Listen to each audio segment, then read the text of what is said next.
bacaan waktu, disitulah sampai awal nanti. Nah, itu keutamaan orang yang membaca Al-Quran. Ya.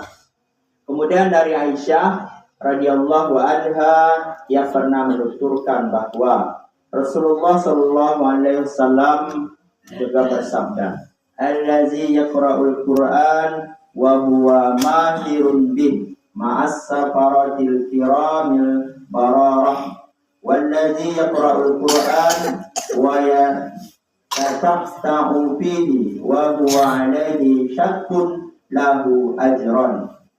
Orang yang baca Al-Quran dan pandai membacanya, maka ia akan bersama para malaikat utusan yang mulia dan penuh ketaatan. Dan orang yang membaca Al-Quran dengan terbata-bata, ia merasa sulit membacanya, maka ia akan mendapatkan 2 balasan pahala. Yang sulit saja, bata-bata bacanya wallazina itu dapat 2 pahala. Ya. Polai konan mahir membaca Al-Quran. Kalau yang mahir baca Al-Quran, malaikat utusannya akan bersama dengan orang-orang yang membaca Al-Quran itu. Kemudian hadis yang ketiga dari Abu Hurairah radhiyallahu anhu, ia bertutur bahwasanya Nabi sallallahu alaihi wasallam bersabda, "Yaji'u sahibul Qur'an yaumal qiyamah fa yaqulu ya Rabbi hallihi bayulbasu tajal karamah, thumma yaqul ya Rabbi zidhu bayulbasu kullatul karamah, thumma yaqul ya Rabbirda anhu wa yuqalu iqra warfa wa yuzadu bi kulli ayatin hasanah." Ahli Al-Quran, orang yang gemar membaca sekaligus mengamalkannya, akan datang pada hari kiamat.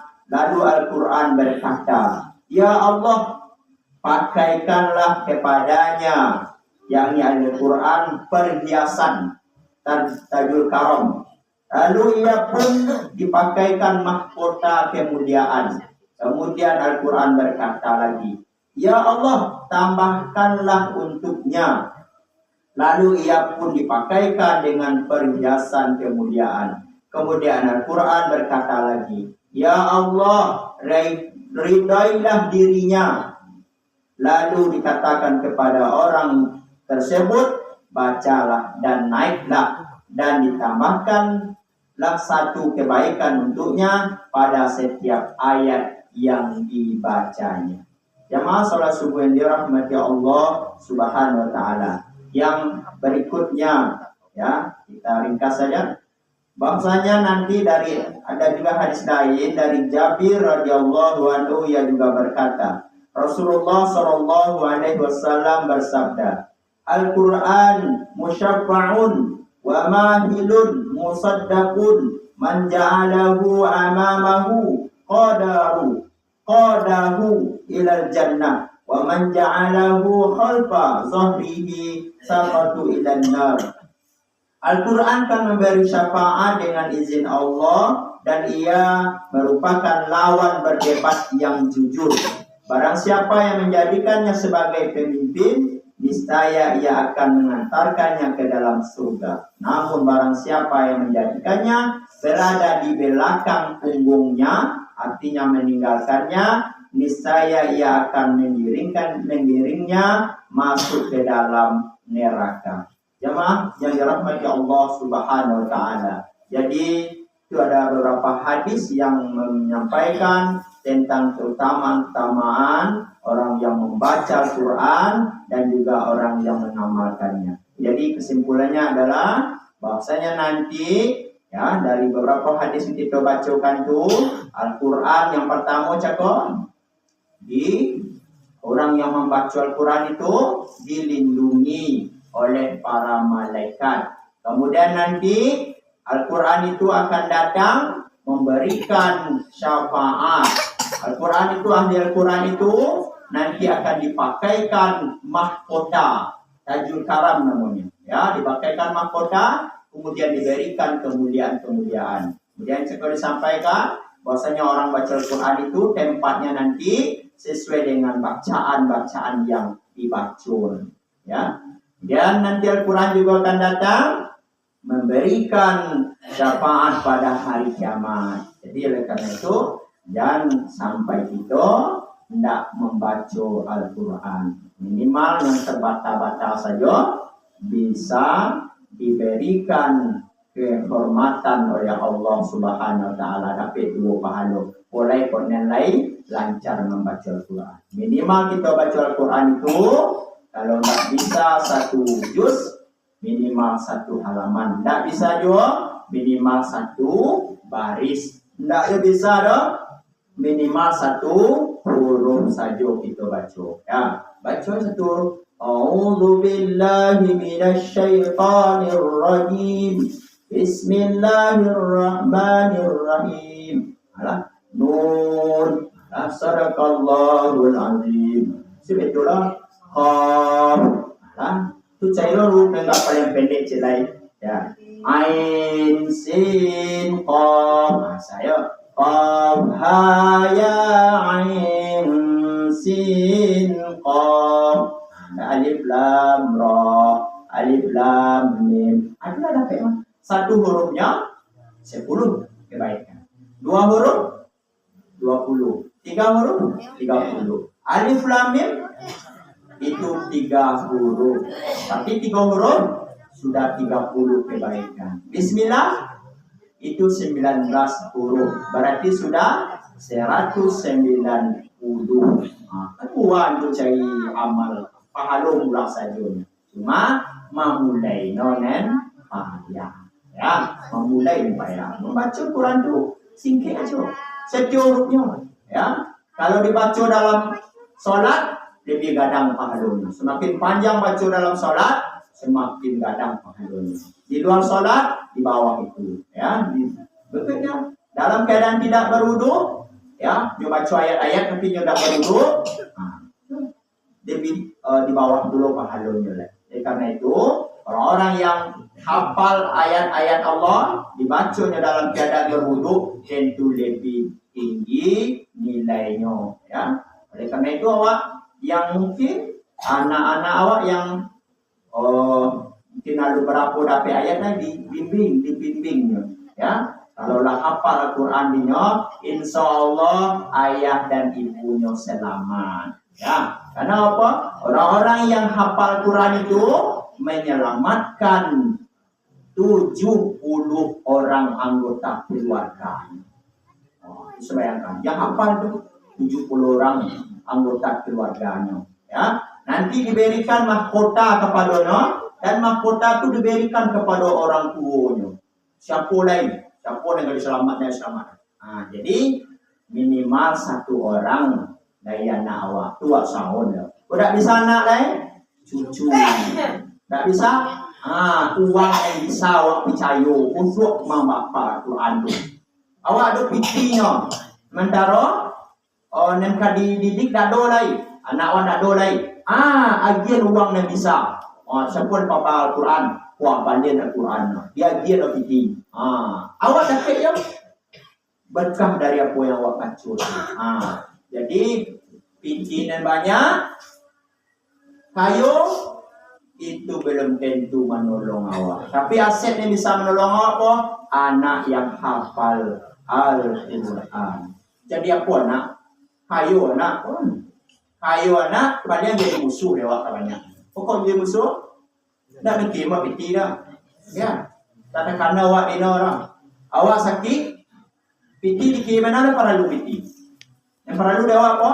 Yang kemampian ayu.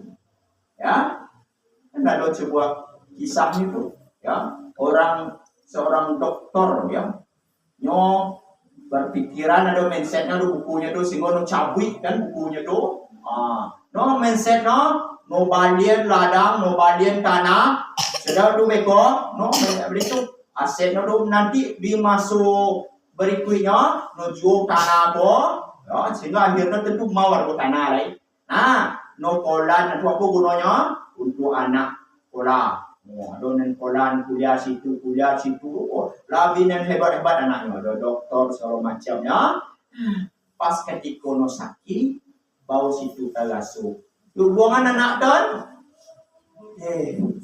Sibuk. Dia hubungan anak kau? Dia tidak bisa dia budi mau karajo loh. Dia hubungan anak kau? Dan kami tinggi kau tak bisa. Dia siapa kawan lain? Istri lah sakit dah. Tak lama istri meninggal. Dia pun anak tu ya mak lah mati kau. Mak kau lah mati di wapur mak kan apa lah rumah lah. Dah tu apa kau lah sakit dah. Siapa kau apa lain? Untung lah dulu pembantu seorang. Anak yang dibanggakan cakap. Dah ada seorang. Itu apa dia? Apa anak jadi, buat bangga anak sukses. Jadi dokter. Jadi itu pejabat itu di mana no? Ada di Amerika, di Jepang, di itu. Tapi ketika sakit, tidak ada nih kawan lawan awak. Ya, mana yang lebih perlu awak? Pidi samiliar atau membiar ayu minum ketika sakit. Nah, kalau kini kita coba pidi mah. Ya, kalau kini kita coba pidi. Ya, kok pidi apa? Bisa dicari. Biar pidi lo kimi dia dicari uang untuk mamben awak. Tapi ketika sakit, yang tukang ngaben kan, itu lah busuk nama kayak apa? Kecil, dia lah gambar sian. Benar. Di padu itu kerja benar. Bili orang kan kalau tu, ya. Lah kalau manci, awak ditampil lalu tu dia. Jadi kalau bu pembantu nolong tu lah. Siapa kau nolong? Maka itulah salah satunya aset yang baik itu adalah anak yang soleh. Kalau anak yang soleh tidak namun mereka itu tidak soleh namun. Ya, bangun rumah ciri amak itu ditampil lalu itu tu palapen, itu tidak anak soleh namun. Anak yang soleh itu berbakti kepada orang tua. Jadi mindset yang seperti itu jadi ku anak anak ini. Kadang-kadang awak kan dia betul loh orang tua guys. Anak limo. Lebih sukses anak kali seorang ini dah, selabian lain. No seorang tu mana? Tu jadi tukang azan negari no sakit. Selabian ah? Jadi itu. Anen sendak sukses kau jadi tukang azan. Yang jadi garing itu guru ngaji no sakit atau apa ngaji no. Itu kecewa tak sukses. Pas kau sakit, irone no menolong. Nen cakap, tak ada nen ibu. Cina tak sukses nen kau. Padahal yang baca doa, yang tukang azan, yang tukang doa, mengajar ngaji, yang jadi guru ngaji segala macam, itu sesungguhnya yang paling sukses untuk ibu-ibu. Bukan yang kayu, yang itu segala macam, itu itu sukses. Ya, yang sukses itu yang pandai membaca doa untuk awak. Itulah yang sampai di ceramah di masjid Patanggo, anak yang soleh. Anak mulai banyak tapi soang dan anak no. Selabiana anak secara lain saja. Ya, tapi anak siapa? Soang anak no. Apa dong soang? Don't tahu jo. Membaca Quran, yang tahu mendoa awak selabiana itu anak. Anak senung itu sukses. Tapi tidak donen kan untuk awak. Karena itu imal gitu. Siapkanlah diri membaca Al-Quran di dalam mulai di dalam bulan suci Ramadan. Waktu masih ada, ya.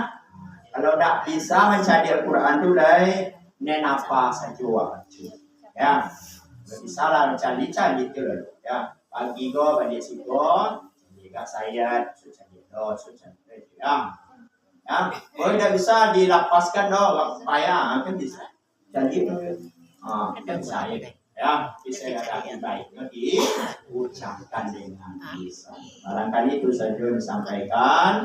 Ya, mudah-mudahan beberapa pelajaran-pelajaran nasihat yang disampaikan menjadi pedoman dalam kehidupan kita.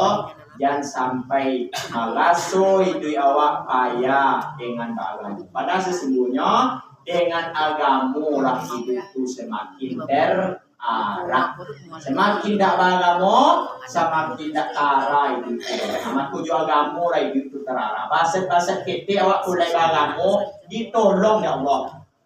Yakin awak ditolong Allah. Karena ada hadis, Ya, yang itu kan siapa nilai baku-baku, ya, menolong agama Allah pasti ditolong oleh Allah Subhanahu wa Ta'ala.